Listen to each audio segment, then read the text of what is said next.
दोस्तों, बिल्कुल सही सुना आपने।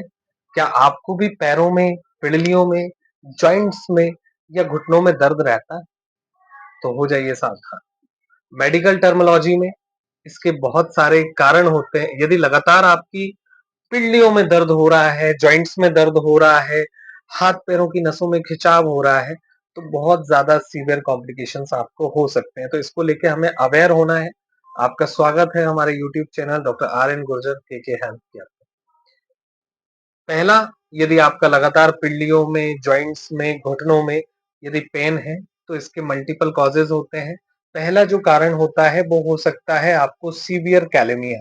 It's called calcium deficiency. अगर आपका कैल्शियम लेवल बॉडी के अंदर से कम हो रहा है, तो ये कारण हो सकता है आपके जॉइंट्स में, हाथ-पैरों में दर्द रहने का। दूसरा कारण हो सकता है अर्थराइटिस। अर्थराइटिस को हमारी आम भाषा में गठिया वाई भी बोला जाता है। अगर गठिया की शिकायत है तो भी आपको हो सकता है। तीसरा है न्यूट्रिशन डेफिशिएंसी। अगर आपकी बॉडी में कुछ न्यूट्रिशंस कम हो रहे हैं, उस कंडीशंस में भी ये हो सकता है। चौथा है इलेक्ट्रोलाइट्स डेफिशिएंसी। अगर आपकी बॉडी के अंदर से electrolytes like sodium, potassium, calcium, magnesium अगर ये कम हो रहे हैं, तो भी आप जो है जॉइंट्स पेन से और मस्कुलर पेन से प्रभावित हो सकते हैं। तो ये हम कारण समझ गए हैं कि ये शिकायतें आपको हो सकती हैं। अब अगर आपको लगातार दर्द रहना है तो आपको करना क्या है कि आपको आपके नियरेस्ट पैथोलॉजी टेस्ट लैब पर कुछ टेस्ट कराने हैं, ठीक है? वो टेस्ट अगर आपको कैल्शियम डेफिशिएंसी है तो आपको कैल्शियम का टेस्ट कराना है, लेकिन अब आप कैसे आइडेंटिफाई करोगे? तो अगर लगातार आपको दर्द रहना है तो आपको करना क्या है कि आपके नियरेस्ट पैथोलॉजी लैब पर कुछ टेस्ट कराने हैं। आप नोट कर लीजिए, वो चीजें सारी सामने आ जाएगी। कई बार हीमोग्लोबिन डेफिशिएंसी में भी ऐसा होता है, विटामिन डी3 की डेफिशिएंसी में भी ऐसा होता है।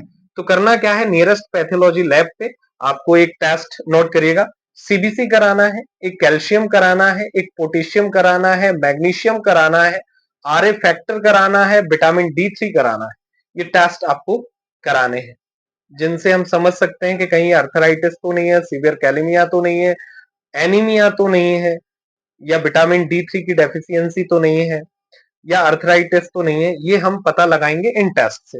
अब यदि इन टेस्ट में कोई कमी आती है या कोई चीज आपकी घट रही है, बढ़ रही है, अगर दर्द रहता है तो डेफिनेटली आपको कुछ ना कुछ उसमें आएगा, आपकी रिपोर्ट्स एबनॉर्मल आएंगी। तो आपको आपके नियरेस्ट अच्छे से अच्छे डॉक्टर से संपर्क करना है। और मैं आपको बताऊं, ये न्यूट्रिशन डेफिशिएंसी, कैल्शियम डेफिशिएंसी या विटामिन डी3 की डेफिशिएंसी ये ना हो, इसके लिए प्रिवेंशन क्या है? तो प्रिवेंशन में ये है कि आपको मिल्क लेना है, आपको विटामिन सी से भरपूर फल लेने हैं, लाइक ऑरेंज हो गया, ड्राई फ्रूट्स लेने हैं। ड्राई फ्रूट्स में मुनक्का, बादाम, काजू, किशमिश ये ले सकते हैं, केसर वाला दूध ले सकते हैं। इन सारी चीजों का आपको विशेष ध्यान रखना है। इसलिए आज के वीडियो में कुल इतना ही। स्वस्थ रहें, मस्त रहें, व्यस्त रहें। Thank you so much.